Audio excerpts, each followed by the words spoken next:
Hey, what up, Grind Time Nation? Welcome back to episode 4 of Grind Time TV. I am Coach Alex Morocco, pronounced just like the country, spelled absolutely nothing like it. Glad to have you back here. Now, we talked about the power of Unguardable this morning, and this afternoon in episode 4, I want to talk about what's currently going on with the New York Knicks, with Jeremy Lin, with Carmelo Anthony, and with Mike D'Antoni. So let's start with Carmelo. Okay, so we know what went on with the Knicks. We know about the Linsanity. We know they started winning games. We know what the media obviously went crazy for him, not just the local New York media, but obviously the entire world media in Asia, and everyone's going nuts for it. So Carmelo is sitting on the bench watching all this happen before his eyes, right? He's got the best seat in the house to watch this happen. The thing you have to remember about Carmelo is that he's got a big ego, right? And he's earned it, you know. He's totally earned it. Guy's a pretty good basketball player. He's a BFD. He's a big effing deal. And now that he's back from the groin injury, now that he's back playing, things have changed with the team, okay? The offense is a little bit different now. Before Linsanity, okay, we're calling it pre-L. Pre-Linsanity, Carmelo was out there with the ball in his hands. He was the distributor. He was the guy at the top of the key, kind of running things, making decisions for himself and for his teammates, right? Now all of a sudden he comes back from injury and it's a different ball game out there. It's kind of like if you went on like a school vacation for like a week and then you come back to school and everything is different in school. Right now all of a sudden everything's changed. You have different teachers, everything's different. That's how it is for Carmelo right now. That's kind of what he's going through right now. So his role has changed. He used to be the guy at the top of the key with the ball in his hands, making all the decisions.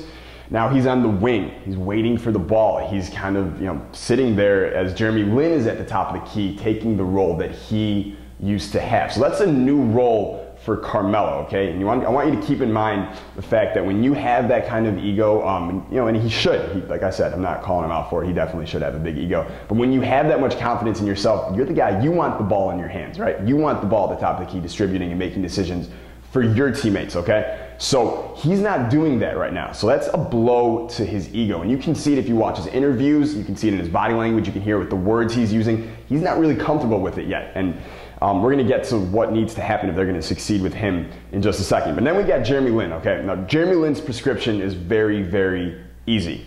He needs to keep doing exactly what he's been doing. He needs to keep attacking the lane. He needs to keep getting in the paint. They need to keep running ball screen after ball screen after ball screen for him, getting him out on the open floor and letting him make decisions for his teammates. Because you know what? Once he got in there and started running things, the Knicks started winning games. So wasn't really working before. Jeremy Lin's in there. Things are working now. You got to stick with what works. I think it was D'Antoni who said you're going to ride him like Secretariat, and I couldn't agree more with that. But now, Mike D'Antoni, as Carmelo comes back here, and he's got this ego, and this is a huge blow to his ego, which 100% will affect your play. I talk about it all the time. What's going on with your psychology will 100% affect your physiology, or how you play, or what you do out on the court. It's gonna be up to Mike D'Antoni now. This is a huge test for Mike D'Antoni. He's gonna need to figure out how to manage these egos and these personalities in the locker room, off the court, on the court, during games, and make this work. Because there is no doubt in my mind, Carmelo is such a talented player that he can succeed in any position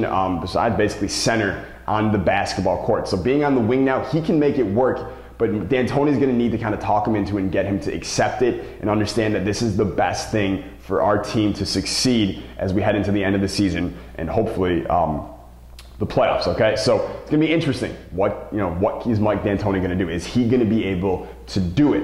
In my opinion, the best coach of all time in managing egos and things like that and getting players to understand new roles and different roles is the Zen Master. It's Phil Jackson. So, hopefully D'Antoni can maybe take a page out of his book and make it happen. Although one thing I think everyone can agree on is that the honeymoon phase in New York is over. So tomorrow, Grind Time TV episode 5, I've got some news for you on the Explosion Academy. We haven't talked about the Explosion Academy in a very long time. I got some news I've been holding back on that. I'm ready to share with you. Tomorrow. It was weird.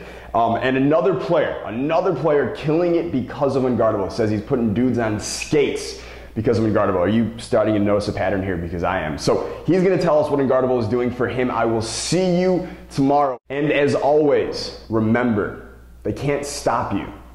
They never could. I'll see you tomorrow. Stay grind time.